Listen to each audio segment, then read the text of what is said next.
അതിൻ്റെ ഒരു കാരണം, ഞാനൊരു അൽമായനാണ്, നിങ്ങളെപ്പോലെ ഒരു സാധാരണ മനുഷ്യനാണ്. എന്നിലൂടെ കർത്താവ് ഇതൊക്കെ ചെയ്യാമെങ്കിൽ നിങ്ങളിലൂടെയും ഇതെല്ലാം ചെയ്യാം. ഇത് ഇവിടെ ഇരിക്കുന്നവർക്കും യൂട്യൂബിൽ കേൾക്കണവർക്കെല്ലാം വേണ്ടിയിട്ട് ഞാനിത് പറയാം. എനിക്ക് ഒരു സ്ഥലത്തു നിന്നും ഒരു പ്രതിബന്ധവും ഈ ശുശ്രൂഷാ മേഖലയിൽ ഉണ്ടായിട്ടില്ല. കാരണം പലരും പറയാറുണ്ട് അൽമായരെ സഭ പ്രോത്സാഹിപ്പിക്കുന്നില്ല എന്ന്. നമ്മൾ വേണ്ട രീതിയിൽ സഭയുടെ പ്രബോധനങ്ങളും കൗരാശികമായ കാര്യങ്ങളും വേണ്ട രീതിയിൽ പഠിച്ച് പ്രാർത്ഥിച്ച് അവതരിപ്പിക്കുകയാണെങ്കിൽ സഭയിൽ എല്ലാ സ്ഥലത്തും വളരെ വേദികളും വളരെ സ്വാഗതാർഹവുമാണ്. ഒരു വാക്കുകൂടി പറഞ്ഞോട്ടെ, ഞാൻ ചിലപ്പോൾ റിപ്പീറ്റ് ചെയ്തായിരിക്കും. എറണാകുളം രൂപതയിൽ എന്നെ ധ്യാനിപ്പിക്കാൻ വിളിച്ചപ്പോൾ ഞാനത് പറഞ്ഞോ, ഈ വർക്കി വിധേയത്തിൽ പിതാവ് എന്നെ ഇൻട്രൊഡ്യൂസ് ചെയ്യാണ്. അപ്പോൾ അന്ന് ഞാൻ ഇന്നത്തെക്കാളും 25 വയസ്സിൽ താഴെയാണെന്ന് മനസ്സിലാക്കണം. ചെറുപ്പം. പിതാവ് പറയാണ്, ഈ ഭാരതത്തിൽ ആദ്യമായിട്ട് ഇത്രയും ട്രഡീഷണലായിട്ടുള്ള ഒരു രൂപതയിൽ പ്രസ്ബറ്ററിയെ ധ്യാനിപ്പിക്കാൻ ഒരു അൽമായനെ ചരിത്രത്തിൽ ആദ്യമായിട്ടാണ് ഇവിടെ ക്ഷണിച്ചിരിക്കുന്നത്. അതും a boy of our own diocese. ഇങ്ങനെ പറഞ്ഞത്. ഇതിൽ നിന്ന് ഒരു കാര്യം നമ്മൾ പഠിക്കണം. രണ്ടാം വത്തിക്കാൻ സഭയിൽ പറഞ്ഞിരിക്കുന്നത്, രണ്ടാം വത്തിക്കാൻ സഭയുടെ കണ്ടെത്തൽ കൃത്യമാണെന്നും സഭ അൽമായരാണെന്നും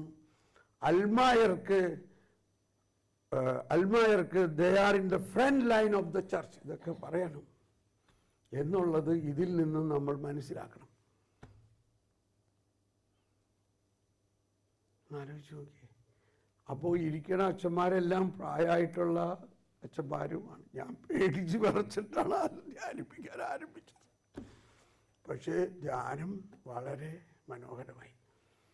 ഞാൻ പറഞ്ഞു വരുന്നത്, നമ്മൾ മനസ്സിലാക്കണം, അൽമായരെ കുറിച്ച് സഭയുടെ പ്രബോധനം മനസ്സിലാക്കണം. അത് പരിശുദ്ധാത്മ നിവേശിതമാണ്. പരിശുദ്ധാത്മാവ് നമ്മളിൽ ഈ ആനുകൂല്യങ്ങളെല്ലാം നൽകുന്നുണ്ട്. 899 ഖണ്ഡിക വായിച്ചാൽ മതി CCCയിലും. അപ്പോൾ ഇന്നത്തെ ഇപ്പം എല്ലാ മാർപ്പാപ്പാമാരും ഇതന്നെ പറഞ്ഞിട്ടുള്ളത്, അൽമായര് സഭയിൽ മുൻപന്തിയിലേക്ക് വരണം എന്നാണ്. പ്രത്യേകിച്ച് നിങ്ങളെ റെക്കമെൻഡ് ചെയ്യുന്നത് ക്രിസ്റ്റി ഫിദലിസ് ലേച്ചി, അൽമായ വിശ്വാസികൾ എന്നുള്ള അപ്പസ്തോലിക പ്രബോധനം നിങ്ങൾ വായിക്കുകയാണെങ്കിൽ അൽമായരുടെ വിളിയും ദൗത്യത്തെക്കുറിച്ച് ജോൺ പോൾ രണ്ടാമൻ മാർപ്പാപ്പ അതിൽ വർണ്ണിച്ചിട്ടുണ്ട്. അപ്പോൾ ഇതെല്ലാം നമ്മൾ പഠിക്കുമ്പോൾ ശരിക്കും പരിശുദ്ധാത്മാവിൻ്റെ ഒരു പ്രവാചക ദൗത്യം നമ്മളിൽ രൂപപ്പെടും. അത് സഭാപ്രബോധനത്തിൽ അടിസ്ഥാനമിട്ടിട്ടല്ലാതെ സാധിക്കില്ല. ആ അടിസ്ഥാനം നമ്മളിലുണ്ടെങ്കിൽ നമ്മൾ ആരോടും അത് പറയാനും സാധ്യതയുണ്ട്. ഇത് ഇങ്ങനെ പറഞ്ഞിട്ടുണ്ട്. അപ്പോൾ നമ്മുടെ പ്രബോധനം അല്ലെങ്കിൽ നമ്മൾ പറയുന്നത് കേൾക്കുമ്പോൾ അതിൽ സഭയോടുള്ള the mind of the church എന്ന് പറയും. The mind of the church, സഭയുടെ മനസ്സ് റിഫ്ലക്റ്റ് ആവും. അതവർക്ക് മനസ്സിലാവും. അവർക്ക് മനസ്സിലാവും. ജർമ്മനിയിലെ ഒരു വലിയ പാരിഷിൽ എന്നെ ക്ഷണിച്ചു. അപ്പോൾ അവിടുത്തെ വികാരിയച്ഛൻ വളരെ ഓർത്തഡോക്സിൽ ട്രഡീഷണൽ അച്ഛനാണ്. പക്ഷെ അദ്ദേഹം ധ്യാനം മുഴുവനും കൂടിയിട്ട് അദ്ദേഹം നന്ദി പറഞ്ഞപ്പോൾ പറയാണ്, എനിക്ക് തോന്നിയത് ഒരു വലിയ ഓർക്കസ്ട്ര കഴിഞ്ഞ ഒരു അനുഭവമാണ്. നിരവധി മ്യൂസിക്കൽ ഇൻസ്ട്രുമെൻറ്റ്സ്, മനോഹരമായ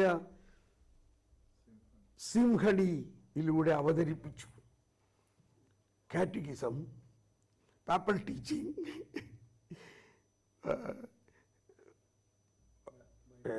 ബൈബിൾ, ഇങ്ങനെ സഭയുടെ ഒരുപാട് പ്രബോധനങ്ങളെ കോർത്തിണക്കിയ മനോഹരമായിട്ട് അവതരിപ്പിച്ച ഒരു സിംഹണി കഴിഞ്ഞ ഒരു അനുഭവമാണ് ഇരിക്കുന്നത്.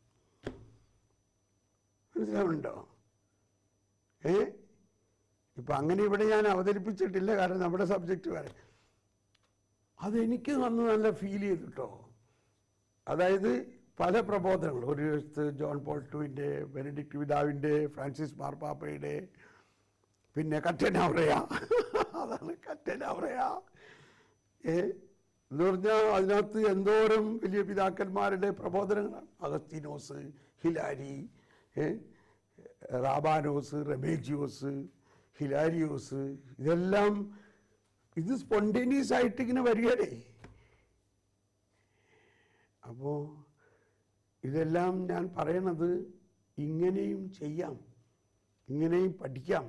ഇതൊക്കെ നമുക്ക് പഠിക്കാനുള്ള ഗാഡ്ജറ്റുകളും സംവിധാനങ്ങളും എല്ലാം ഇന്ന് നമ്മുടെ കയ്യിലുണ്ട്. ഓക്കെ, അപ്പോൾ ആ ടോപ്പിക്ക് നിർത്തുകയാണ്. അങ്ങനെയാണ് നമ്മൾ വളരുക. അപ്പോൾ ഞാൻ വളരെ പ്രതീക്ഷയോടെ പറയുകയാണ്, ഈ യുവതലമുറയുടെ ഈ കുഞ്ഞുമക്കളെ നിങ്ങൾ അതുപോലെ വളർത്തണം,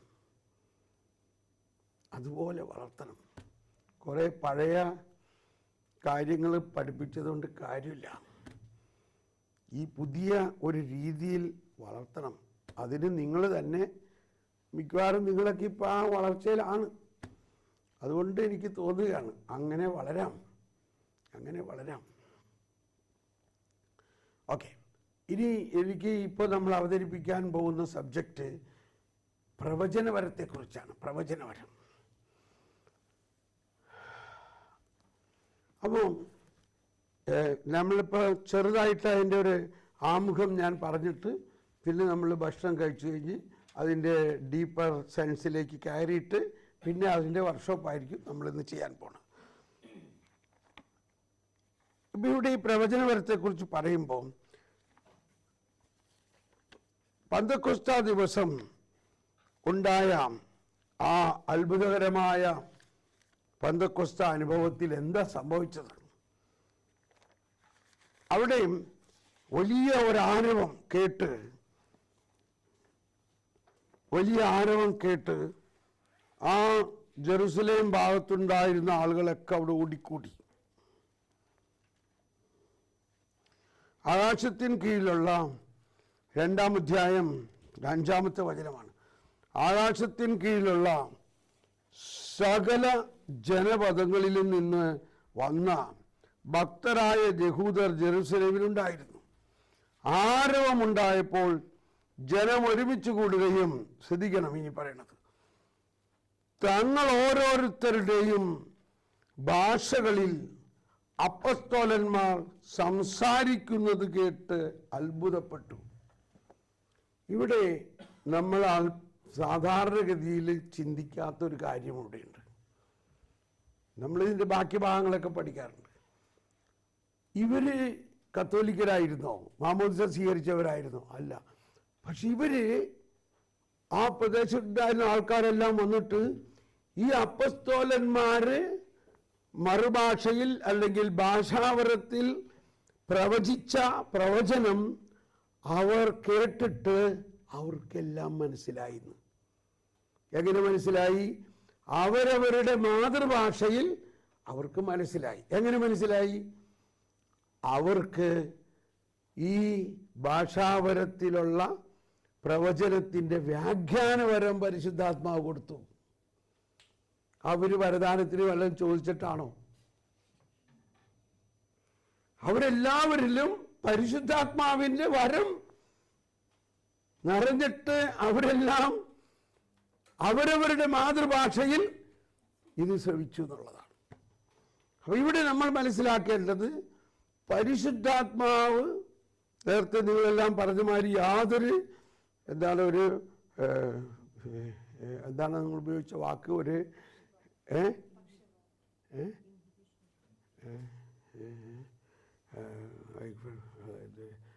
ഒരു വിഭാഗീയ ചിന്തയില്ലാതെ, അതിനെന്താണ് ഉപയോഗിച്ച വാക്കൊരു, പരിശുദ്ധാത്മാവ് പക്ഷപാതമില്ലാതെ, അതങ്ങനെ ഒരു വാക്കുകൂടെ പറഞ്ഞില്ലേ, പക്ഷപാതമില്ലാതെ അപ്പസ്തോലന്മാർക്ക് പെന്തക്കോസ്തായിൽ കൊടുത്ത വരം അതിനാനുപാതികമായിട്ട് ഈ വന്നിരിക്കുന്ന ആളുകളിലും വരം വന്നേക്കണം, പരിശുദ്ധാത്മാവിന്റെ വരം. അപ്പൊ ആ വരം എന്തായിരുന്നു? അപ്പസ്തോലന്മാർ.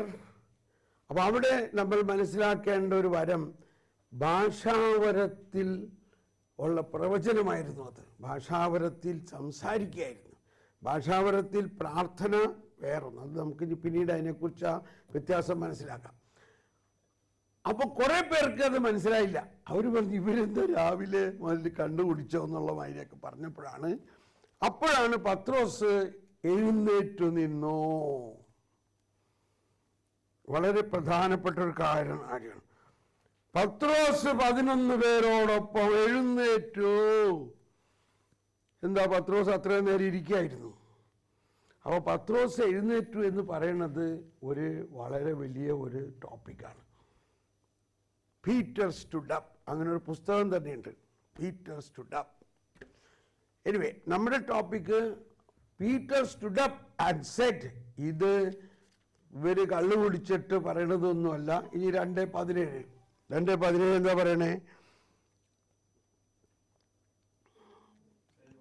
ദൈവം അരുളി ചെയ്യുന്നു, അവസാന ദിവസങ്ങളിൽ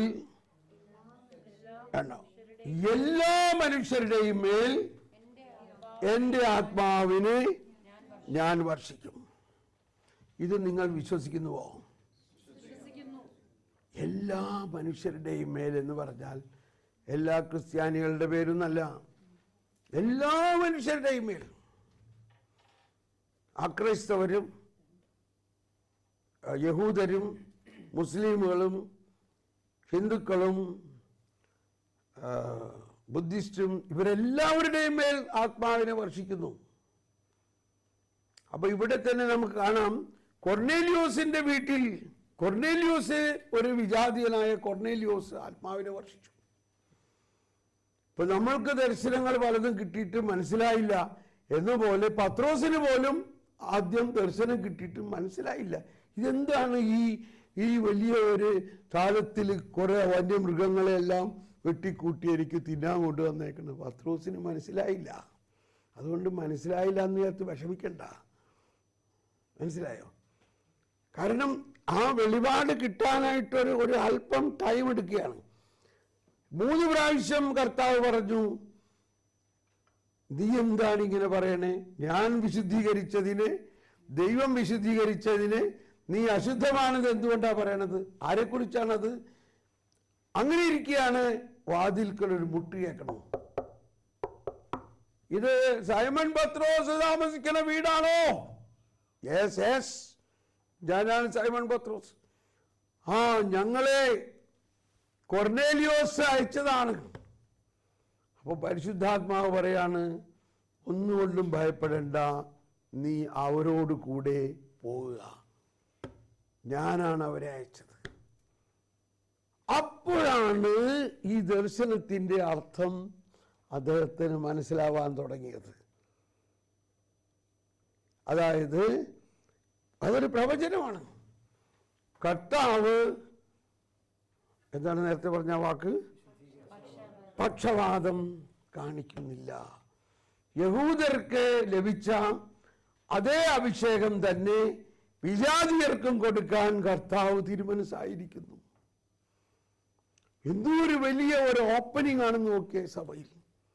അതുവരെ ഇത് യഹൂദർ ക്രിസ്ത്യാനികൾക്ക് മാത്രമുണ്ടെന്ന് വിചാരിച്ചു. എനിവേ, അപ്പൊ ഇവിടുത്തെ സിറ്റുവേഷനിൽ അതാണ് നമ്മൾ മനസ്സിലാക്കേണ്ടത്. പരിശുദ്ധാത്മാവ് എല്ലാ മനുഷ്യരിലും ഈ പന്തക്കൊസ്തായിൽ തന്നെ വന്നു.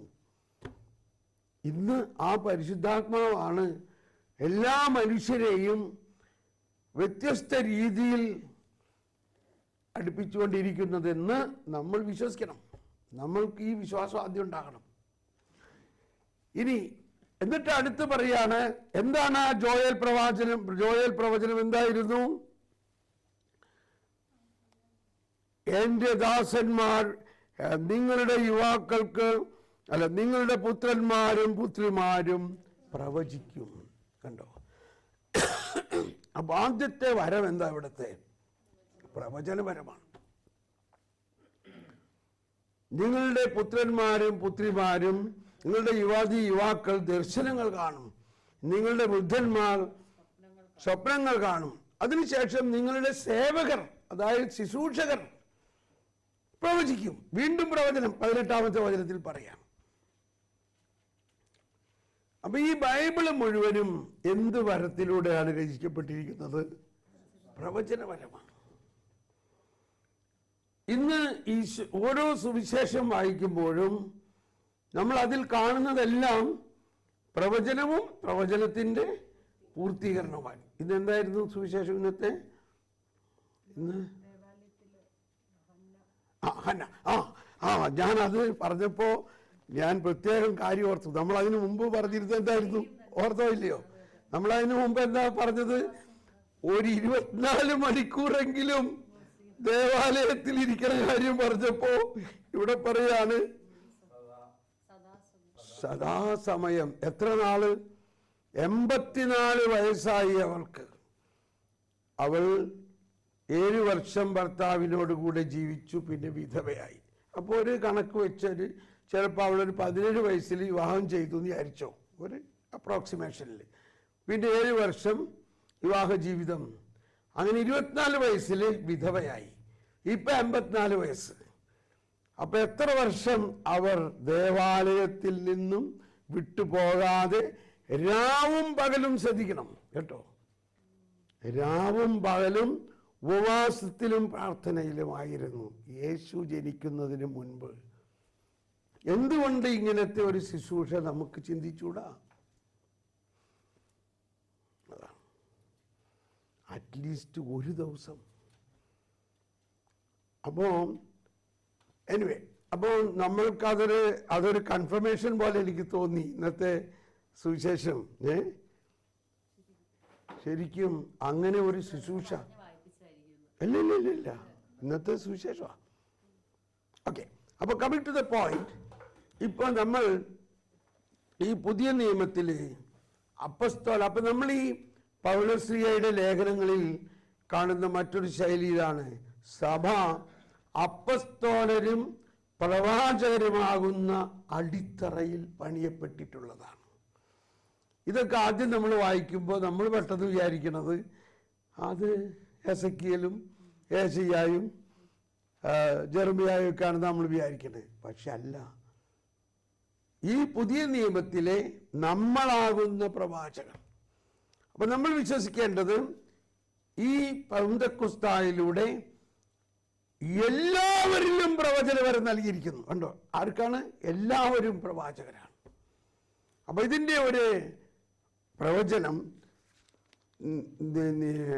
നമ്പേഴ്സ് എന്നുള്ള സംഖ്യയുടെ പുസ്തകത്തിൽ 11-ാം അധ്യായത്തിൽ ഒരു സംഭവമുണ്ട്. 11-ാം അധ്യായം 24 മുതൽ. മോശ പുറത്തു ചെന്ന് കർത്താവിന്റെ വാക്കുകൾ ജനത്തെ അറിയിച്ചു. സംഖ്യയുടെ പുസ്തകം 11-ാം അധ്യായം 24 മുതൽ. അവരുടെ നേതാക്കളിൽ നിന്നും 70 പേരെ ഒരുമിച്ച് കൂട്ടി. ഇവിടെ ഇരുന്നിരുന്ന ഇതെന്ത് ഇത് പുസ്തകം നോക്കണ ഒരു സ്റ്റാൻഡ്, കുർബാന, ആ സ്റ്റാൻഡ് ഒന്ന് എടുത്ത്.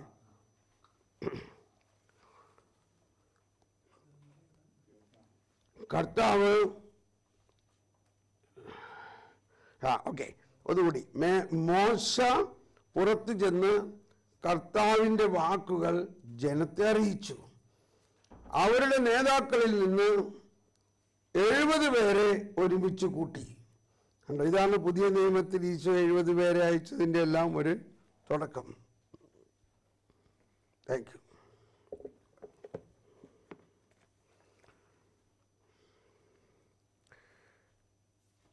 കൂടാരത്തിന് ചുറ്റും നിർത്തി കർത്താവ് മേഘത്തിൽ ഇറങ്ങി വന്ന് അവരോട് സംസാരിച്ചു. അപ്പം ഈ മേഘം പരിശുദ്ധാത്മാവാണ്. പരിശുദ്ധാത്മാവിൻ്റെ സാന്നിധ്യമാണ് മേഘം വരുന്നു എന്ന് പറയുമ്പോൾ. മേഘത്തിൽ ഇറങ്ങി വന്നു, അവരോട് സംസാരിച്ചു. അവിടുന്ന് മോശയുടെ മേലുണ്ടായിരുന്ന ചൈതന്യത്തിൽ ഒരു ഭാഗം 70 നേതാക്കന്മാരുടെ മേൽ പകർന്നു. അപ്പോൾ അവർ പ്രവചിച്ചു. Praise the Lord. ഏത് അന്ന് അവർക്ക് പ്രവചനവരം കിട്ടി. പിന്നീട് അവർ പ്രവചിച്ചിട്ടില്ല. അതാണ് അന്നത്തെ സിറ്റുവേഷൻ. അന്ന് പരിശുദ്ധാത്മാവ് വരും പോകും, വരും പോകും. എന്നാൽ ഇന്നങ്ങനെയല്ല. എപ്പോഴും നിങ്ങളോടുകൂടെ ആയിരിക്കാൻ എൻ്റെ ആത്മാവിനെ ഞാൻ വർഷിക്കുന്നു. അതാണ് വലിയൊരു ഡിഫറൻസ്. പഴയ നിയമത്തിലെ ചില പ്രവചനാവസ്ഥയും ആത്മാവിൻ്റെ അഭിഷേകവും. ഇനി അടുത്തത് കേട്ടോ. എൽദാദ് മേദാദ് എന്നീ 2 പേർ പാളയത്തിനുള്ളിൽ തന്നെ കഴിഞ്ഞു. അവർക്കും ചൈതന്യം ലഭിച്ചു.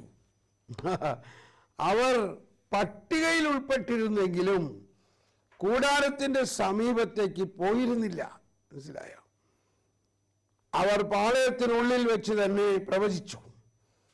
എൽദാദും മേദാദും പാളയത്തിൽ വെച്ച് പ്രവചിക്കുന്നുവെന്ന് ഒരു യുവാവ് ഓടിച്ചെന്ന് മോശയോട് പറഞ്ഞു.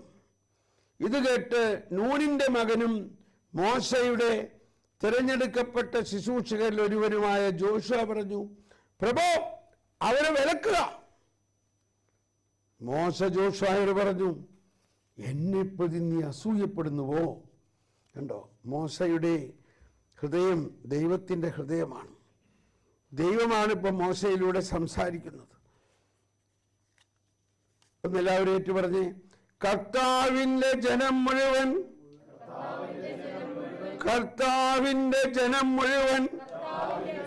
പ്രവാചകന്മാരാകുകയും അവിടുന്ന് തന്റെ ആത്മാവിനെ അവർക്ക് നൽകുകയും ചെയ്തിരുന്നെങ്കിലെന്ന് ഞാൻ ആശിക്കുന്നു. ഇതാണ് വളരെ പ്രോത്സാഹനാത്മകമായ ഒരു കാര്യം. ഇതൊക്കെ ഈ പുതിയ നിയമത്തിലേക്കുള്ള പ്രിപ്പറേഷനാണ്. മൂസ വരാനിരിക്കുന്ന യേശുവിൻ്റെ ഒരു പ്രതിരൂപമാണ്. അന്ന് മോശയുടെ ആശയായിരുന്നു അത് എങ്കിൽ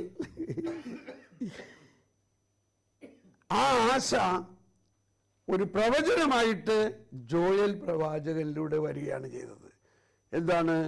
അവസാന നാളുകളിൽ എൻ്റെ ആത്മാവിനെ എല്ലാ മനുഷ്യരിലും അയക്കും, അവരെല്ലാം പ്രവചിക്കും. അത് പന്തക്കുസ്തായിൽ സംഭവിക്കുന്നു. പന്തക്കുസ്തായിൽ ഇത് സംഭവിച്ചു. നമ്മൾ ഓരോരുത്തരിലും ഈ ചൈതന്യമുണ്ട്. അപ്പോസ്തല പ്രവർത്തനത്തിൽ 21-ാം അധ്യായം 9-ാമത്തെ വചനം കേൾക്കൂ. 21-ാം അധ്യായത്തിൽ 9-ാമത്തെ വചനത്തിൽ പറയുകയാണ്, ഫിലിപ്പിന്റെ വീട്ടിൽ ഫിലിപ്പാം 7 ഡീക്കന്മാരിൽ ഒരാളായിരുന്നു. 6 7 7 ഫിലിപ്പിന് കന്യകമാരും പ്രവചനവരം ലഭിച്ചവരുമായ 4 പുത്രിമാരുണ്ടായിരുന്നു. കണ്ടോ, ഇത് നമ്മൾ യൂത്തും കുട്ടികളുമല്ലേ. നമ്മൾ വിചാരിക്കരുത് പ്രവാചകൻ എന്ന് പറഞ്ഞാൽ ഏലിയായെ പോലെ വലിയ താടി മീശയൊക്കെ ആയിട്ടൊരു വലിയ ആളാണ്. യുവാക്കൾ 4 കന്യകമാർ, പ്രവചനം ലഭിച്ചവരായ 4 പുത്രിമാർ അവനുണ്ടായിരുന്നു. അപ്പോൾ ഇതാണ് ആ സഭയുടെ ആരംഭം. ഇനി പന്തക്കൊസ്താ മുതൽ ഈ പ്രവചനവരം എല്ലാവരിലും ഉണ്ടെങ്കിലും ആരും കാര്യമായിട്ട് ഇത് പ്രാക്ടീസ് ചെയ്യുന്നില്ല. ഈ അപ്പോസ്തല പ്രവർത്തനങ്ങളിൽ ഒരുപാട് സ്ഥലത്ത് പ്രവചനപരം ഉപയോഗിക്കുന്ന സംഭവങ്ങളുണ്ട്. പക്ഷേ ഈ കരിസ്മാറ്റിക് നവീകരണം വന്നപ്പോഴാണ് ഈ പ്രവചനപരം ശക്തമായി വീണ്ടും നമ്മുടെയൊക്കെ ജീവിതത്തിൽ ഇത് മനസ്സിലായത്. എന്നെ സംബന്ധിച്ച് ഞാൻ ഒരു ട്രെയിനിൽ യാത്ര ചെയ്തുകൊണ്ടിരിക്കുമ്പോൾ ഫാദർ റൂഫസ് ഇവരുടെ എല്ലാം കാസറ്റ് കേട്ടുകൊണ്ട് ഇങ്ങനെ തുടർച്ചയായിട്ട് ആ കാസറ്റ് കേട്ടുകൊണ്ടിരിക്കുമ്പോൾ മസ്കറ്റിൽ നടന്ന ഒരു ധ്യാനത്തിൻ്റെ 20ഓളം കാസറ്റുകൾ ഞാൻ ഒന്നിച്ച് കേൾക്കുകയായിരുന്നു. അതിൻ്റെ അവസാനത്തിൽ അവർ പരിശുദ്ധാത്മാഭിഷേകത്തിന് പ്രാർത്ഥിച്ചപ്പോൾ അത്ഭുതകരമായ അതിശക്തമായ അഭിഷേകം എന്നിലുണ്ടാവുകയാണ്. ട്രെയിനിൽ വെച്ച് ഞാൻ ഉച്ചത്തിൽ അങ്ങ് കൺട്രോൾ വിട്ട്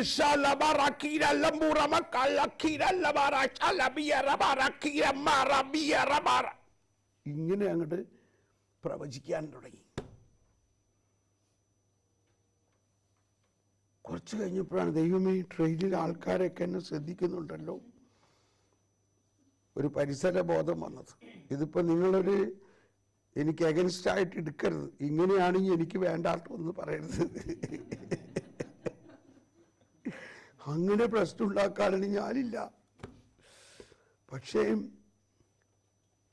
അത് ഉടനെ എനിക്ക് മനസ്സിലായത് ഈ ജെറുസലേമിലെ പന്തക്കൊസ്തായ്ക്കുണ്ടായ അതേ അനുഭവം എനിക്കുണ്ടാകുകയാണ്. ഒരു കത്തോലിക്ക പള്ളിയിലോ ധ്യാനകേന്ദ്രത്തിലോ ചാപ്പലിലോ ഒന്നുമല്ല, നമ്മുടെ മഹാനഗരി എക്സ്പ്രസ് ബോംബെയിൽ നിന്ന് ജബൽപൂരിലേക്ക് കുതിച്ചു പാഞ്ഞുകൊണ്ടിരിക്കുന്ന കൺട്രി ട്രെയിനിൽ അതിൻ്റെ അപ്പർ ബർത്തിൽ കിടന്നുകൊണ്ട് ഉടനെ അടുത്ത സ്റ്റെപ്പ് എനിക്കുണ്ടായത്, ഉള്ളിൽ ദൈവം എന്നോട് സംസാരിക്കുന്നു. ആരെനിക്കായി പോകും? വിളവോ വളരെ, വേലക്കാർ ചുരുക്കം. എനിക്ക് വേണ്ടി പോകാമോ? ഞാൻ പറഞ്ഞു, ഞാനെവിടെ പോകാൻ? ഞാൻ എൻജിനീയറിങ് വലിയ പ്രോജക്റ്റായിട്ട് പോയതാണ്. അവിടെ സിമെൻറ്റ് ഫാക്ടറിയുടെ കൺസ്ട്രക്ഷന് വലിയ പ്രോജക്റ്റാണ്. ഞാൻ അന്നേ വരെ സുവിശേഷം പറയാനോ മറ്റൊരാളോട് പറഞ്ഞെനിക്ക് പരിചയമില്ല. അങ്ങനെ പറയും എന്നുള്ളതിന് യാതൊരു സൂചനയും എനിക്കില്ല, എന്നോട് ആരും പറഞ്ഞിട്ടില്ല, എനിക്കത് ചിന്തയിൽ വന്നിട്ടില്ല. ആലോചിച്ച് നോക്കി. വീണ്ടും വീണ്ടും എന്നോട് ചോദിക്കുകയാണ്. അപ്പോൾ ഈ ഉത്തരേന്ത്യ മുഴുവനും എന്നെ കാണിക്കുകയാണ്. വിളവ് വളരെ, വേലക്കാർ ചുരുക്കം. എനിക്ക് വേണ്ടി പോകാമോ? മൂന്നാം പ്രാവശ്യം എൻ്റെ ഉള്ളിൽ നിന്ന് ശക്തമായ ശബ്ദം വന്നപ്പോൾ എനിക്ക് മനസ്സിലായി, ദൈവം പരിശുദ്ധാത്മാവ് എന്നോട് സംസാരിക്കുന്നു. പരിശുദ്ധാത്മാവിൻ്റെ ശബ്ദമാണത്. പിന്നെ എനിക്ക് അത് തിരസ്കരിക്കാൻ പറ്റാത്ത പോലെ ഐ വാസ് കമ്പൽഡ്. യെസ്, ഞാൻ പോകാം. പിന്നീടാണ് അതൊക്കെ മനസ്സിലാവണം, ഇത് യെശയ്യായിൽ തന്നെയുള്ള ഒരു പ്രവചനവുമാണ് എന്ന് ഞാൻ പറയുകയല്ല. ഞാൻ കൂടുതൽ ശക്തമായ ഒരു അഭിഷേകം കൊണ്ടങ്ങ് നിറഞ്ഞു.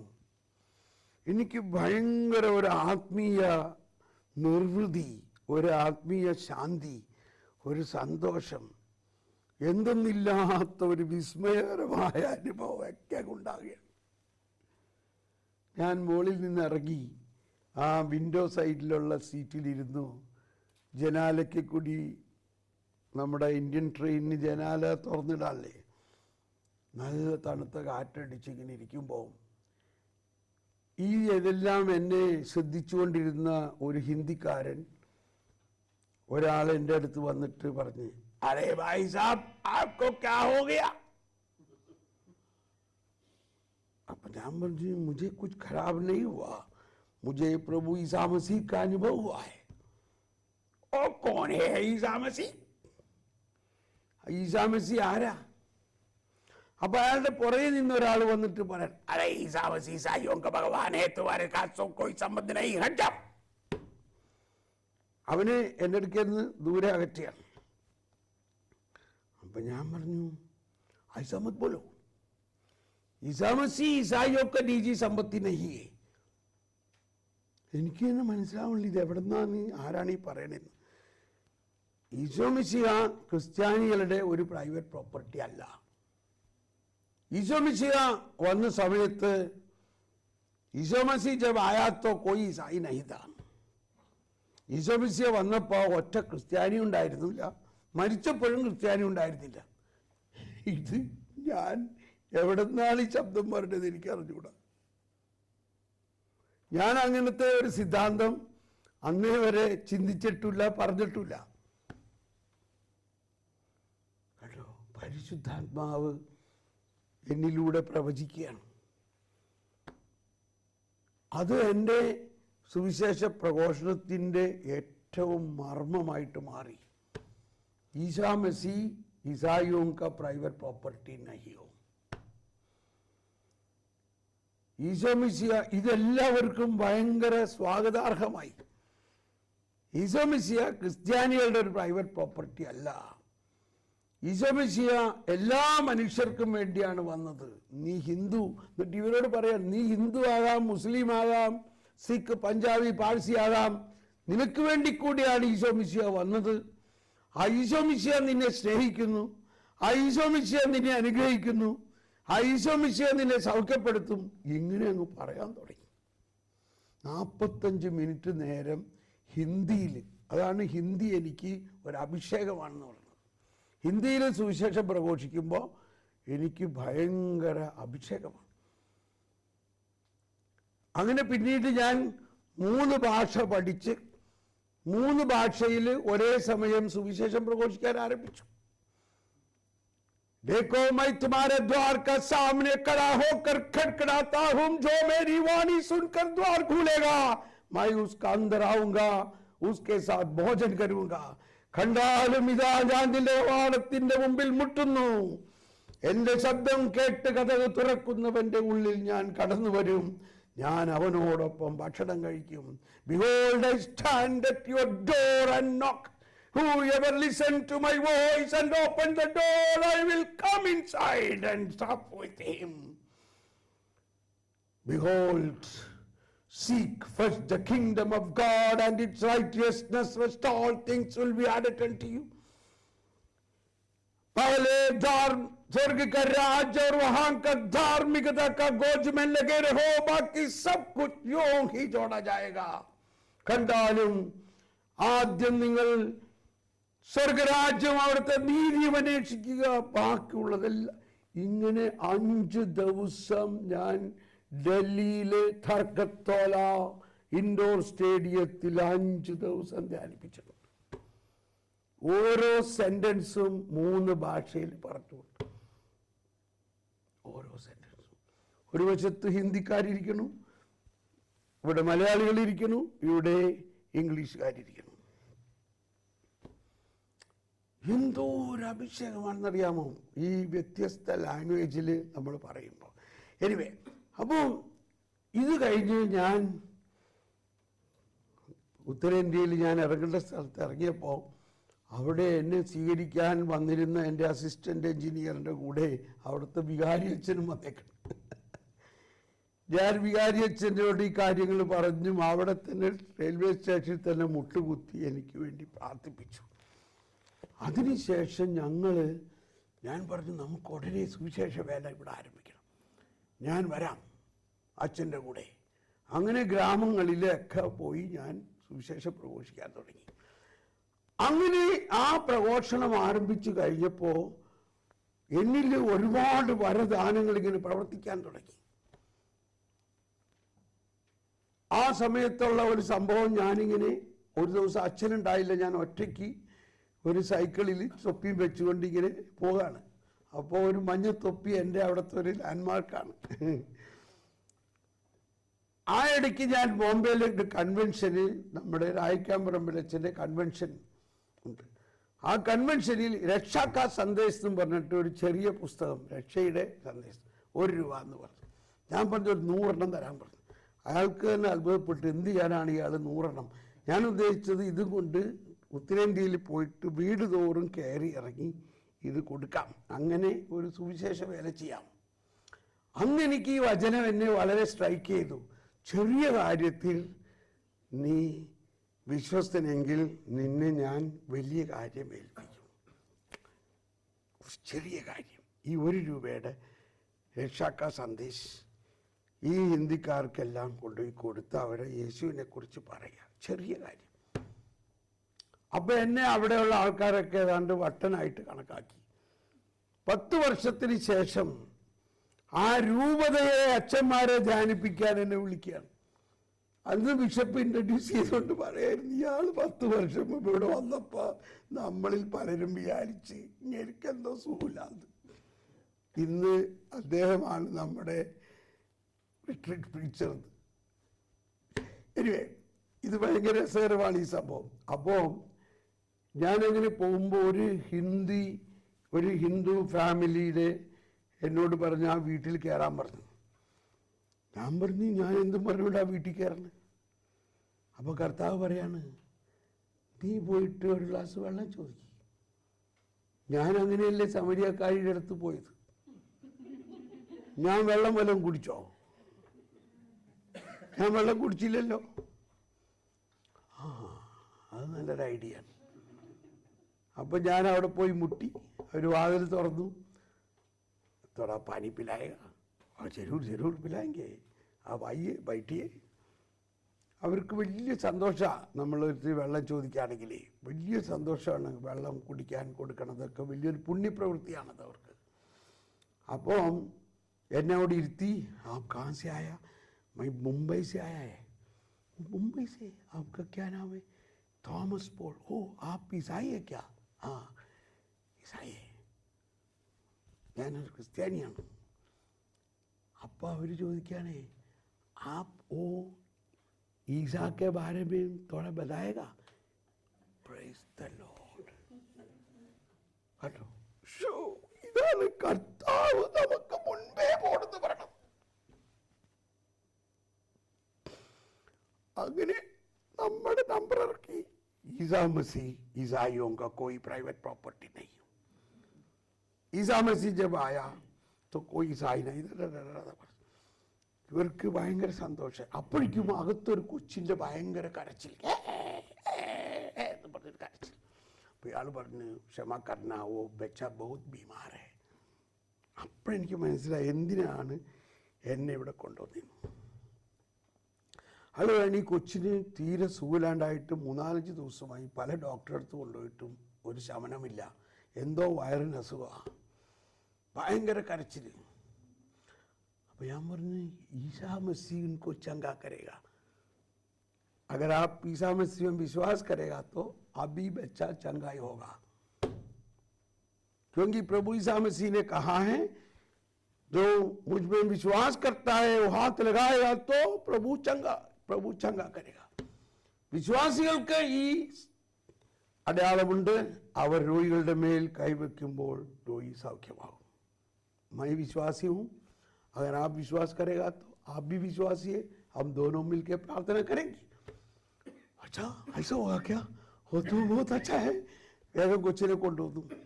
കൊച്ചു ഭയങ്കര കരച്ചിൽ. ആ മഞ്ഞു കർത്താവേ പറ്റിച്ചേക്കല്ലേ. ചില സമയത്ത് ഇത്രയൊക്കെ ആവേശത്തിൽ നമ്മൾ പറയുമൊന്നും സംഭവിക്കില്ല. അപ്പം ഇതൊക്കെ മുൻകൂർ പിടിച്ചിട്ട് കർത്താവ് പറഞ്ഞു, ഈ വചനം അതിനകത്ത് ഉണ്ടെങ്കിൽ കൊച്ചിനെ സൗഖ്യപ്പെടുന്നു, ഇല്ല ആ വചനം അവിടെ നിന്ന് വെട്ടി മാറ്റും. ഇങ്ങനെയൊക്കെ ചിലപ്പോൾ ഞാൻ പറയും, ആ ഒരു എംഫസൈസ് തരാൻ വേണ്ടിയിട്ട്. എനിക്ക് ഭയങ്കര കോൺഫിഡൻസ് ആണ്. കാരണം എനിക്ക് തോന്നി കർത്താവാണ് എന്നെ ഇങ്ങോട്ട് അയച്ചത്. എന്നോട് പറഞ്ഞാൽ വീട്ടിൽ പോകാൻ. ഇതൊക്കെ ചെയ്തത് ഈ കൊച്ചിനെ സൗഖ്യപ്പെടുത്താനും ഇവരെ വിശ്വാസത്തിലേക്ക് കൊണ്ടുവരുവാനാണ്. അങ്ങനെ കൊച്ചിൻ്റെ മേൽ കൈ വെച്ചപ്പോൾ തന്നെ കൊച്ചങ്ങ് സൈലൻ്റായി. കൊച്ചിൻ്റെ മുഖഭാവം മാറി, കൊച്ചിൻ്റെ പ്രസന്നവദനായി, കൊച്ചങ്ങ് സൗഖ്യമായി. പക്ഷെ ഇപ്പം എനിക്കാണ് പേടി, ഇത് ഇനി ശരിയാവോ, ഇത് കുറച്ച് കഴിഞ്ഞ് സൂക്കേട് വീണ്ടും വരുമോ. അപ്പം ഞാൻ പറഞ്ഞേ, ഈ മരുന്നൊക്കെ കഴിക്കുമ്പോൾ 2-3 ദിവസം കഴിക്കണ പോലെ 2-3 ദിവസം അടുപ്പിച്ച് പ്രാർത്ഥിച്ചാൽ നന്നായിരിക്കും, ഞാൻ നാളെയും വരാമെന്ന് പറഞ്ഞു. ഒരു ഗ്യാരണ്ടി. കാരണം നമ്മുടെ വിശ്വാസക്കുറവാണ് ആദ്യങ്ങളിൽ ഇങ്ങനെയാണ്. കലായി. പിറ്റേ ദിവസം ചെന്നപ്പോഴേ അവിടെ ഒരു 50-60 പേര് രോഗികളെ കൊണ്ടുവന്ന് നിർത്തിയേക്കാണ് പ്രാർത്ഥിക്കാൻ.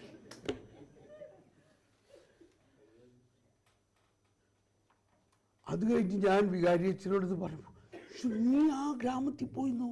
ഞങ്ങൾ പോകാൻ ഭയപ്പെടുന്നൊരു സ്ഥലമാണത്. അപ്പോ ഇതെല്ലാം ഒരു പ്രവചനത്തിലൂടെയാണ്. ഈ പ്രവചനം, അതുപോലെ രോഗശാന്തിവരം, ഇതെല്ലാം ഒന്നിച്ച് കർത്താവ് എനിക്കിങ്ങോട്ട് തരികയാണ് ചെയ്തത്. എനിക്കൊരു ട്രെയിനിങ്ങും ഉണ്ടായില്ല, ഞാനൊരു ട്രെയിനിങ്ങിനും പോയില്ല, ഒരു സെമിനാറിനും പോയില്ല, എങ്ങും പോയില്ല. ഈ വരദാനങ്ങൾ ഇങ്ങനെ കോരി തരാൻ തുടങ്ങി, ഞാനിങ്ങനെ ഓടാൻ തുടങ്ങി. അത് കഴിഞ്ഞ് വേറെ ഒരു സ്ഥലത്ത്, അപ്പോൾ ഈ ഉത്തരേന്ത്യയിലെ വലിയ ഫാക്ടറികൾക്കൊക്കെ എനിക്ക് കോൺട്രാക്റ്റ് ഉണ്ട്, അവരുടെ കൺസ്ട്രക്ഷൻ പ്രോജക്റ്റുമായിട്ട്. അങ്ങനെ കോർബ ബിലാസ്പൂർ എന്ന് പറഞ്ഞ സ്ഥലത്ത് ചെന്നപ്പോൾ ആദ്യം ഞാൻ അവിടുത്തെ കത്തോലിക്ക പള്ളിയിൽ പോകും, അച്ഛനെ കാണും, പരിചയപ്പെടും, അച്ഛനോട് കുറേ നേരം വചനം പറയും. അച്ഛനാകെ അന്തം വിട്ടിങ്ങനെയൊക്കെ. അന്ന് ഇതേമാതിരി ആത്മാരാരും ഇങ്ങനെ വചനം പറഞ്ഞ ഒരു പരിചയമില്ല. അച്ഛന്മാർക്ക് തിരിച്ചിങ്ങനെ പറയാനൊന്നും പറ്റണില്ല. അപ്പോൾ ഒരച്ഛൻ പത്രം വായിച്ചുകൊണ്ടിരിക്കുകയായിരുന്നു. അങ്ങനെ കുറേ എല്ലാം പറഞ്ഞു കഴിഞ്ഞ് അച്ഛനൊന്നും മിണ്ടലില്ല. അപ്പം ഞാൻ പറഞ്ഞു, ഞാൻ ഇനി പോട്ടെ, ഞാൻ 1 മാസം കഴിയുമ്പോൾ വീണ്ടും വരും, അപ്പം നമുക്ക് ഒരുമിച്ച് ഇവിടെയൊക്കെ സുവിശേഷ വേല ചെയ്യാമെന്ന് പറഞ്ഞു. പോണ വെച്ചത് ഞാൻ പറഞ്ഞു, എനിക്ക് വേണ്ടി ഒന്ന് പ്രാർത്ഥിക്കാമോ അച്ഛൻ എന്ന് പറഞ്ഞു. അദ്ദേഹമാണ് ഫാദർ വിൻസെൻ്റ്, പിന്നീട് വലിയ ധ്യാനഗുരുവായി. അപ്പം പ്രാർത്ഥിക്കാം. അപ്പം ഞാനൊരു സൂത്രം കണ്ട്, അച്ഛൻ എനിക്ക് വേണ്ടി പ്രാർത്ഥിക്കുമ്പോൾ അത് നേരെ അച്ഛനിലേക്ക് അങ്ങ് തിരിച്ചു വിടാൻ ഞാൻ അങ്ങോട്ട് പ്രാർത്ഥിക്കാം. അച്ഛൻ എനിക്ക് വേണ്ടി പ്രാർത്ഥിക്കണത് ആ സമയത്ത് ഞാൻ അച്ഛന് വേണ്ടി പ്രാർത്ഥിക്കുമ്പോൾ ഇങ്ങനെ ഒരു സൈക്കിൾ അവിടെ ഉണ്ടാവുമല്ലോ എന്ന്. എനിവേ ഞാൻ അവിടെ നിന്ന് പോന്നു. പിന്നീട് ഞാൻ മടങ്ങി വന്നപ്പോൾ അച്ഛൻ പറയാണ്, നിനക്ക് വേണ്ടി അന്ന് പ്രാർത്ഥിച്ചതോടെ എൻ്റെ ജീവിതം മാറി. അത് കഴിഞ്ഞ് 2 ദിവസം കഴിഞ്ഞപ്പോൾ അച്ഛൻ്റെ വീട്ടിൽ നിന്നൊരു Telegram, mother serious, start immediately. അച്ഛൻ വേഗം നാട്ടിൽ വന്നു. നാട്ടിൽ വന്ന് 2 ദിവസം കഴിഞ്ഞപ്പോൾ അമ്മച്ചിയുടെ അസുഖമൊക്കെ മാറി. അപ്പോൾ വീട്ടിൽ മിറ്റം അടിക്കുന്ന പെണ്ണ് പറയാനേ, അച്ഛനാ ഹോട്ടലിൽ പോയൊരു ധ്യാനം കൂടിയേ. മിറ്റം അടിക്കണ പെണ്ണ് പറയാണ്, അവിടെ എന്താണ് യേശു ക്രിസ്തുവിൽ വിശ്വസിക്കുവിൻ, ഇതൊക്കെ പറഞ്ഞുകൊണ്ട് ഈ മിറ്റം അടിക്കണ പെണ്ണ് അച്ഛനോട് വചനം പറയാണ്. അച്ഛന് നിവർത്തിയില്ലാണ്ടായി. അങ്ങനെ അച്ഛൻ ഹോട്ടലിൽ പോയി. അവിടെ പോയിട്ട് ഓരോരുത്തർ ഒളിച്ചിരിക്കുകയാണ്. അച്ഛനാകെ അതൊക്കെ അവർക്ക്. പക്ഷേ അവസാനം പനക്കലച്ഛൻ്റെ ഒരു വാക്ക് കേട്ടു. പനക്കലച്ഛൻ്റെ ഒരു വചനം സ്പർശിച്ചതാണ്, നിങ്ങൾക്ക് തെറ്റുപറ്റിയിരിക്കുന്നു. എന്തുകൊണ്ടെന്നാൽ ദൈവത്തിൻ്റെ ശക്തിയോ വിശുദ്ധ ലിഖിതങ്ങളോ അറിയാത്തത് കൊണ്ടല്ലേ നിങ്ങൾക്ക് തെറ്റുപറ്റിയിരിക്കുന്നത്. ഹല്ലേലൂയ. ഇതച്ഛനെ സ്പർശിച്ചു. അച്ഛൻ ഭയങ്കര ഫയറായിട്ട് തിരിച്ചു വന്നേക്കാണ്. അപ്പം ഞാൻ വീണ്ടും അവിടെ ചെന്നു. ഞങ്ങൾ ഒരുമിച്ച് പിന്നെ ഭയങ്കര ഒരു സംഭവമായോട് പിന്നെ കൺവെൻഷനുകൾ ഉണ്ടാക്കാൻ. അതിൽ വേറൊരു സ്ഥലത്ത് ചെന്നപ്പോൾ കുറേ ഒരു 2-3 മണിക്കൂർ നേരം അച്ഛനോട് ഞാൻ സുവിശേഷമൊക്കെ പറഞ്ഞുകൊണ്ടിരുന്നപ്പോൾ അച്ഛൻ പറഞ്ഞു, സാറേ ഇനി സമയം ഒരുപാടായി, സാറ് പോവും എന്ന് പറഞ്ഞ് എന്നെ പറഞ്ഞു വിട്ടു. രാത്രി 9-10 മണിയായി. അപ്പോൾ എൻ്റെ മോട്ടോർ സൈക്കിളിൽ കൊണ്ടുവന്ന് ആക്കിയപ്പോൾ ഞാൻ താമസിക്കുന്ന സ്ഥലം അച്ഛന് മനസ്സിലായി. പിറ്റേ ദിവസം രാവിലെ ഞാൻ ഈ ഫാക്ടറിയിൽ പോകാനായിട്ട് ഇറങ്ങുമ്പോൾ കീ എന്ന് പറഞ്ഞുകൊണ്ട് മോട്ടോർ സൈക്കിൾ വരണം. അച്ഛൻ പറയാണ്, തോമസ് പോളെ, I am in a trouble. അത് പറ്റിച്ചോ? ഇന്ന് ഇവിടെ ഇപ്പോൾ ഒരു മലയാളിയാണ് അവരൊക്കെ. ഇവിടെ ഒരു ഡീനറി മീറ്റിംഗ് ആണ്. 25ഓളം അച്ഛന്മാരും 40ഓളം സിസ്റ്റർമാരും ഉണ്ട്. ആ ഡീനറിയുടെ റിക്കളക്ഷനാണ്. അതിനുവേണ്ടി ധ്യാനിപ്പിക്കാൻ ഒരു അച്ഛൻ വരാനിരുന്ന ആൾ ഡയേറിയ ആയിട്ട് വരാൻ പറ്റില്ല. ഷോ ഹരിപ്പം എന്താ ചെയ്യുക? അതുകൊണ്ട് തോമസ് പോള് വന്ന് അവരോട് വചനം പറയും.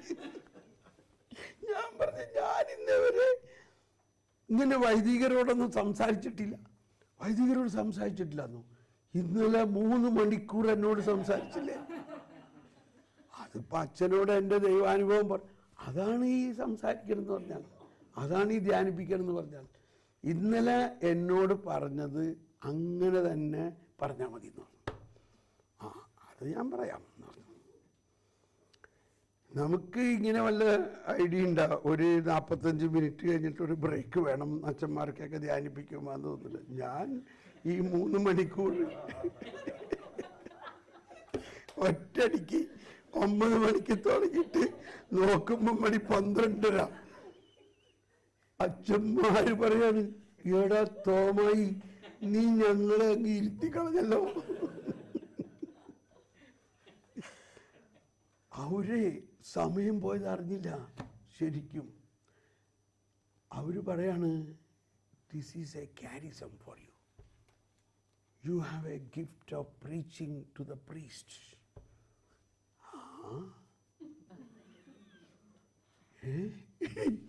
ഇതെനിക്ക് ഭയങ്കര ഒരു ഡിസ്കവറി ആയിരുന്നു. അവർ പറയാണ്, ഞങ്ങൾ ആരും 3/4 മണിക്കൂറിൽ കൂടുതൽ ആർക്കും ഇരുന്ന് കൊടുത്തിട്ടില്ല. നീ ഞങ്ങളെ 3 മണിക്കൂർ ഇരുത്തി. അത് തന്നെ ഒരു വരവാണ്. അപ്പോൾ ഒരു അച്ഛൻ വന്നിട്ട് പറഞ്ഞു, ഹാവ് യു റെഡ് ഡൊമിനം വിവിഫിക്കാൻഡം? ഓ, എനിക്കത് പറയാൻ പോലും അറിഞ്ഞൂടാ. അപ്പോൾ അതാണ്, what you are talking is similarly same thing what is in Dominum Vivificandum, the encyclical of John Paul II. John Paul ടുവിൻ്റെ വിവിഫിക്കാന്തത്തിൽ പറഞ്ഞേക്കുന്ന കാര്യങ്ങളാണ് ഞാനീ പറയുന്നത്. പരിശുദ്ധാത്മാവിൻ്റെ കൊളേജിയാലിറ്റി നോക്കി. പിന്നെ ഞാനത് എങ്ങനെയെങ്കിലും ആ പുസ്തകം മേടിച്ച് വായിച്ച്, അങ്ങനെ ആദ്യത്തെ എൻസൈക്ലിക്കൽ അതാണ്. അത് മലയാളത്തിൽ വന്നപ്പോൾ അത് തർജ്ജമ ചെയ്തിട്ടില്ല ഇവിടെ. അങ്ങനെ ഞങ്ങളാണത് മലയാളത്തിൽ തർജ്ജമ ചെയ്തത്. ഇതൊക്കെ നിങ്ങൾ വായിക്കുകയാണെങ്കിൽ. എനിവേ, അത് കഴിഞ്ഞപ്പോൾ ഞാൻ അവിടെ ഉണ്ടായിരുന്ന 25 അച്ഛന്മാരും എന്നെ അവരവരുടെ ഏരിയകളിലേക്ക് ബുക്ക് ചെയ്തു ഓൾറെഡി, ക്ലാസ് എടുക്കാനും സ്കൂളിൽ കോളേജിലൊക്കെ. അങ്ങനെ ഞാനങ്ങ് പെട്ടെന്ന് ഫേമസ് ആയി. എനിക്ക് പിന്നെ ജോലി സ്ഥലത്ത് പോകാനോ ജോലി നോക്കാനോ ഒന്നും പറ്റാണ്ടായി. അങ്ങനെ കർത്താവ് പറഞ്ഞ് ജോലിയൊക്കെ വിട്ട് ഫുൾ ടൈം സുവിശേഷ വേലയ്ക്ക്. എനിവേ, അപ്പോൾ ഈ കാലഘട്ടത്തിലെല്ലാം കർത്താവിൻ്റെ സ്വരം കേൾക്കുക, കർത്താവിനോട് സംസാരിക്കുക, പ്രവചിക്കുക, ഇതായിരുന്നു എൻ്റെ അകത്തുണ്ടായ വലിയൊരു അഭിഷേകം. ഇപ്പോൾ തൽക്കാലം ഇങ്ങനെ നിൽക്കട്ടെ. എന്നിട്ട് ഈ നമുക്ക് ഊണ് കഴിഞ്ഞിട്ട് പ്രവചനവരം നമ്മളിൽ എങ്ങനെ ആക്ടിവേറ്റ് ആക്കണമെന്നുള്ളത് നമ്മൾ ക്ലാസ് എടുത്തിട്ട്, എന്നിട്ട് നിങ്ങൾ ഗ്രൂപ്പിൽ ഇന്ന് പ്രാർത്ഥിക്കാൻ പോകുന്നത് ഈ പ്രവചനവരം നമ്മളിൽ ആക്ടിവേറ്റ് ആക്കാനാണ്. ഓക്കെ, നമുക്കൊന്ന് സ്തുതിച്ച് നന്ദി പറയാം. അപ്പോൾ ഈ പറഞ്ഞ കാര്യങ്ങളിലൂടെ നമ്മളിലേക്ക് പരിശുദ്ധാത്മാവ് പകരേണ്ട ജ്വലനം, യാതൊരു അറിവും വിദ്യാഭ്യാസവും ഈ കാര്യത്തിൽ ഇല്ലാതിരുന്ന എന്നെ കർത്താവ് ഇതുപോലെ പരിശുദ്ധാത്മാവിൻ്റെ ആവേശം കൊണ്ട് നിറച്ചു. നമുക്കൊന്ന് സ്തുതിക്കാം. അതിലൂടെ ഉത്തരേന്ത്യ മുഴുവനും ഫയറായി, ഉത്തരേന്ത്യ മുഴുവനും ഇളകിവച്ചായി. എന്തോരം വൈദികരും സന്യസ്തരും അൽമായരെയും നവീകരണത്തിൻ്റെ ലീഡർഷിപ്പിലേക്കൊക്കെ കൊണ്ടുവന്നു. ഹല്ലേലൂയാ, ഹല്ലേലൂയാ, ഹല്ലേലൂയാ, ഹല്ലേലൂയാ. ശലഹലബല ഹലബല, ശലഹലബല ഹലബല. കർത്താവേ, ഈ അഭിഷേകം ഇവരെല്ലാവരിലും പ്രഘോഷിക്കുവട്ടെ. ഈ അഭിഷേകം ഇവരെല്ലാവരിലേക്കും. ഒന്ന് എഴുന്നേറ്റ് നിന്ന് സ്തുതിക്കാം. എല്ലാവരും എഴുന്നേറ്റ് നിന്നുകൊണ്ട് സ്തുതിക്കാം. ഈ അഭിഷേകത്തിനായി ദാഹിക്കുവിൻ, ഈ പ്രവചനവരത്തിനായി ദാഹിക്കുവിൻ. എല്ലാവരിലും പ്രവചനവരം. Hallelujah, hallelujah, hallelujah, hallelujah, hallelujah, hallelujah. കർത്താവിന്റെ ആത്മാവ് എല്ലാവരുടെ മേലും വർഷിക്കും. എല്ലാവരിലും പ്രവചനവരം തുറക്കട്ടെ. എല്ലാവരിലും പ്രവചനവരം അഭിഷേകമാകട്ടെ. എല്ലാവരിലും പ്രവചനവരം തുറക്കട്ടെ.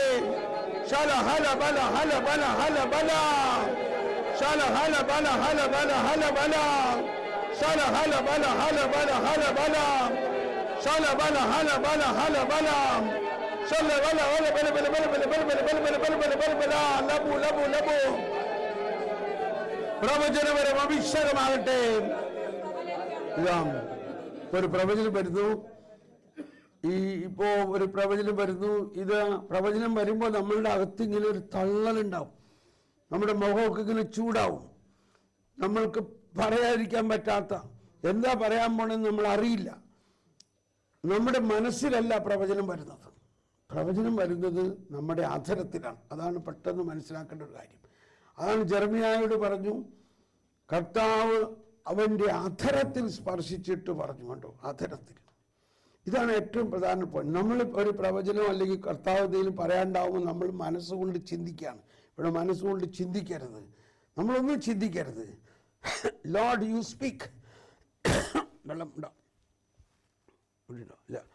അപ്പം കുപ്പിയിലെടുത്താൽ മതി. ആ കുപ്പി അങ്ങനെ തന്നെ എടുത്തു. ആ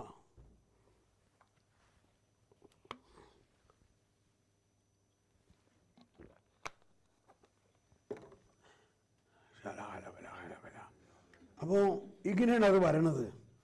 ഞാനത് എക്സ്പ്ലെയിൻ ചെയ്യാണ് ഹൗ ഇറ്റ് വിൽ ഹാപ്പൻ. നമ്മുടെ ഉള്ളിൽ നിന്ന് എന്തോ പറയണമെന്ന് തോന്നും. എന്താണെന്ന് നമുക്കൊരു ഐഡിയയും കിട്ടില്ല. എന്നിട്ട് നമ്മുടെ ഈ മുഖമൊക്കെ ഒന്ന് ചൂടാകും, ചിലക്ക് വൈബ്രേറ്റ് ആകും.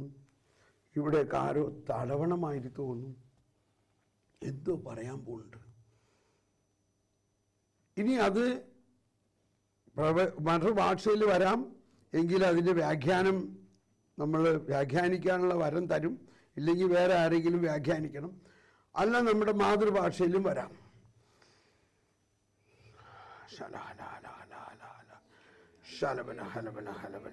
നിങ്ങൾ ശബ്ദം നിങ്ങൾ ശാന്തമാകുക, പക്ഷേ നിങ്ങൾ ദാഹിക്കുക. ചിലപ്പോൾ ഈ പ്രവചനത്തിൻ്റെ ആ ഫോഴ്സ് നിങ്ങളിൽ വന്നിട്ട് നിങ്ങളിൽ ആ വരം അങ്ങ് അഭിഷേകമാകും.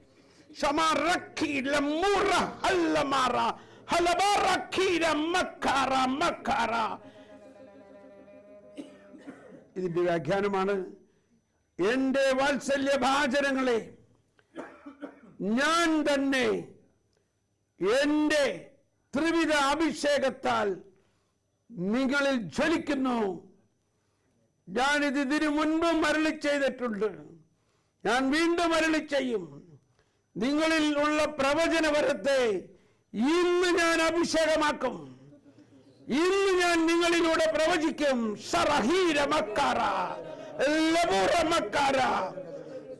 നിങ്ങൾ എൻ്റെ അധരമാണ്, നിങ്ങൾ എൻ്റെ ശബ്ദമാണ്, നിങ്ങൾ എൻ്റെ ഹൃദയമാണ്. നിങ്ങളുടെ അധരത്തിലൂടെ ഞാൻ സംസാരിക്കും. നിങ്ങളുടെ അധരത്തിലൂടെ എന്റെ വചനം പാറയെ തകർക്കുന്ന കൂടം പോലെ ഞാൻ പ്രവഹിപ്പിക്കും.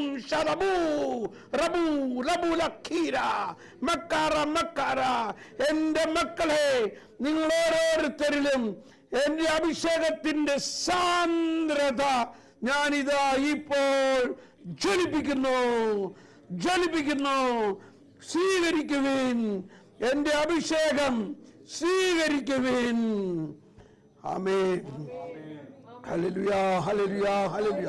അപ്പോൾ നിങ്ങൾ അത് സ്വീകരിക്കൂ. ഈ പ്രവചനം സ്വീകരിക്കൂ. ഈ പ്രവചനം സ്വീകരിക്കൂ. ഇന്ന് നിങ്ങൾ പ്രവചിക്കും. ഇന്ന് നിങ്ങളിൽ എന്റെ അഭിഷേകം ഞാൻ ജ്വലിപ്പിക്കും. ശലഭ ശലഭ ശലഭ ശലഭ.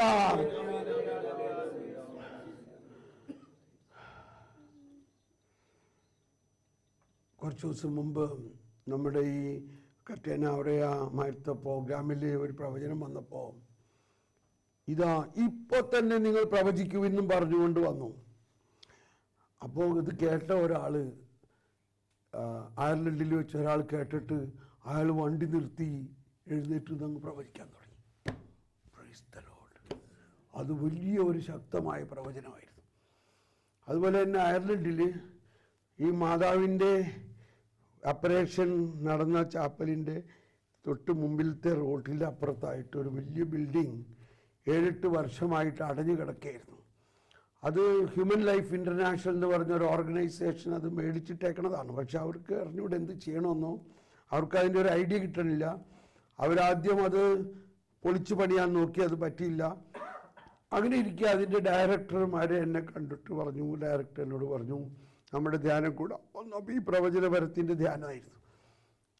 പറഞ്ഞു സാറൊന്ന് അവിടെ വന്നൊന്ന് പ്രാർത്ഥിക്കാമോ എന്ന് ചോദിച്ചു. യെസ്. അപ്പോൾ ആ ബിൽഡിങ്ങിൻ്റെ അകത്ത് ചെന്നു. അതിൻ്റെ അകത്ത് പ്രാർത്ഥിക്കാൻ ചെന്ന ഉടനെ തന്നെ ഒരു പ്രവചനം എന്ന് വരാൻ, this is my house, don't knock it down, use it to proclaim my gospel, evangelise immediately, only make minor repairs and start evangelization. Praise the Lord.